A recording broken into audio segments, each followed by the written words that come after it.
The Golden Isles has so much to offer: beauty, history, and our fabulous coastal cuisine. But today we are going to focus on art. We are here at the Left Bank Art Gallery for the grand opening of a brand new art exhibit called A New Dimension in Art, where you will find three-dimensional works of art by the late American sculptor Ralph Hurst. And today his wife, Dr. Jean Hurst, has just announced the release of 40 of his original works of art. Let's go in and meet Dr. Hurst, and we'll see some of these amazing three-dimensional pieces. All of that and more coming up next, right here on Good News Glynn. Ralph N. Hurst was born in Decatur, Indiana on September 4th, 1918. He was known most notably as a sculptor. However, he was also known as a painter, designer, and an architect. And even though Mr. Hurst went from art educator to photographer to curator, he is best known for his three-dimensional alabaster carvings of figures, birds, animals, and fish. Hurst's strength as a sculptor excludes detail, which creates a simplistic sense of oneness, though his use of graceful lines are reminiscent of the classics. Hurst, who was often called a poet in stone, found great joy in creating art that is now known from coast to coast. What a privilege it is for us to have some of his collection right here in the Golden Isles. Hi, we're back with Dr. Jean Hurst. She is the widow of Ralph Hurst, and we are so excited to have you here today to speak with us about these beautiful sculptures. How are you? Fine, thanks, and thank you for being part of this event. Yes, well, we're honored to be here. Tell me a little bit about this sculpture in particular. Well, this is what you might say a signature Hurst piece. He did a lot of two-bird forms, lovebirds, as well as many other forms. But he liked to do things that expressed love. And he was a great human being. This piece is Italian alabaster from Italy, from Carrara. And while he was in his studio, he would often talk to people about the stones, and he also visited the quarry where Michelangelo got his alabaster and marble. And some of the pieces that we have here today also came from that quarry. Wow, what a privilege that we get to experience that right here today. Tell me a little bit about his sculpting technique. He is known as a direct carver of stone, which means, like Michelangelo, he didn't start with a preconceived idea. He let the stone dictate what it wanted to become, and after he went through the process of cleaning the stone, then he started chipping and let it be what it wanted to be. Wow. Are these pieces that we're going to see today, are they pieces he did early on in his career or later in life? This is one of the later pieces, but we have pieces from just about every era of his carving career, and he carved 50-something years, and he used primarily a mallet and chisel. I know a lot of carvers went to the pneumatic drill, but he was a traditionalist and stayed with that technique most of his career. Old-fashioned, you say? Old-fashioned, mm-hmm. Traditionalist. Traditionalist. Well, you are quite a philanthropist yourself and a volunteer. Tell us about some of your work and what is your greatest accomplishment? Well, I've been privileged to do many things. I've had a lot of experiences in theater. I directed over 100 productions in my career. I also did a lot of jazz in the park. I worked with Community Foundation in Tallahassee. I developed Midtown. I was the one who got it off the ground, so that was a great experience. I got a grant to redo the Women's Club in Tallahassee, and it's on the historical list, and it needed a lot of work, so I got a $300,000 grant from the historical department in the state of Florida. That's amazing. And I taught many years. And then my last career move was was kind of a big change. I was director of the University of Georgia's Tifton Campus Conference Center, and I was there 5 years, and that's when I really discovered St. Simon's Island and fell in love with it.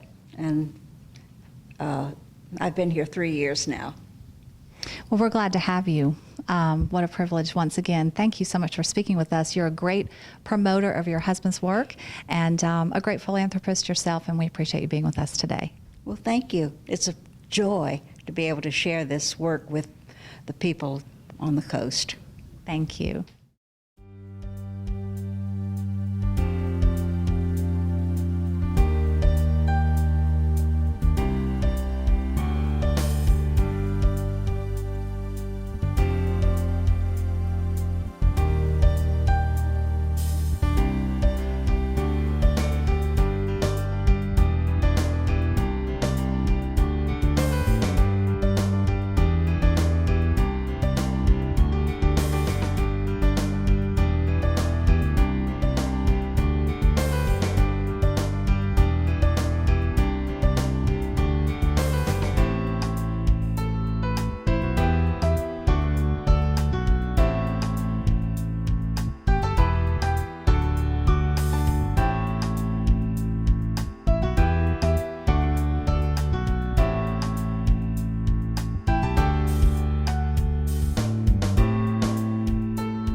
Hi, we're back at the Left Bank Art Gallery, and I'm here with Millie Wilcox. She is the owner of the Left Bank Art Gallery. Hi, Millie, how are you? So glad to see you again after a couple of years now, except I see you on television all the time.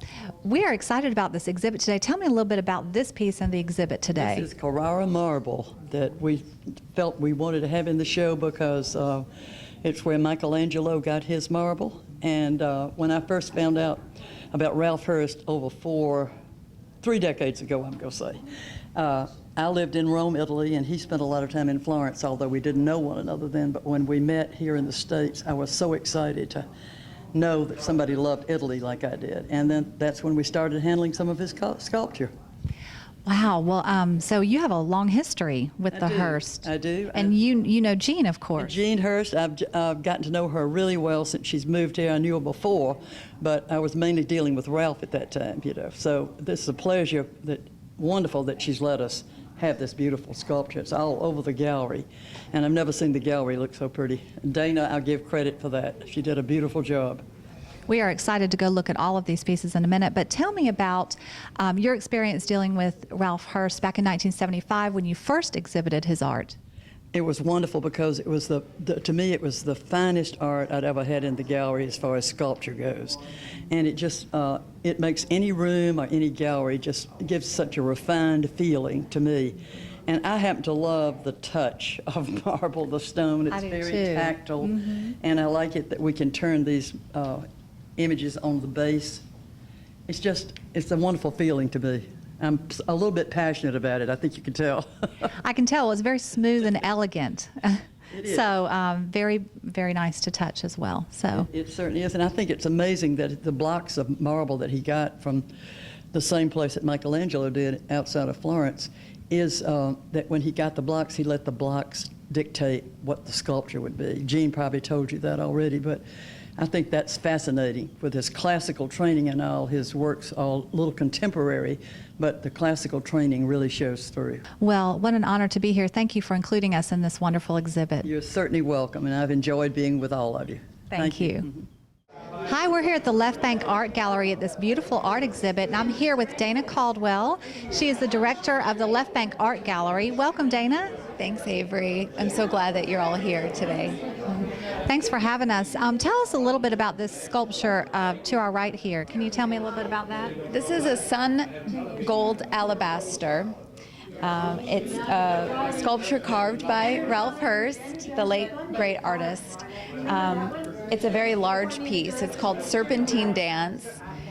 It's wonderful with the curving qualities to it. We love to touch these sculptures. And I really feel like there's a life that Ralph put into the stone. When he took that stone from the quarry and put it on his table, and he carved and chiseled away, he really made the soul of the stone come to life, and it's really exciting. I agree. It's exciting, yet it's serene at the same time. You're right. He makes you feel like this is how you've always felt about this stone. It's very Like it's always been here. Yes. Tell me a little bit about this great party. This is a wonderful party. Of course, it's a wonderful exhibit. I know you put everything together. How long did it take you? It took a few months, a good 6 months planning and everything. So we're very excited to be teaming up with Jean Hurst and the Hurst Classical Art Gallery.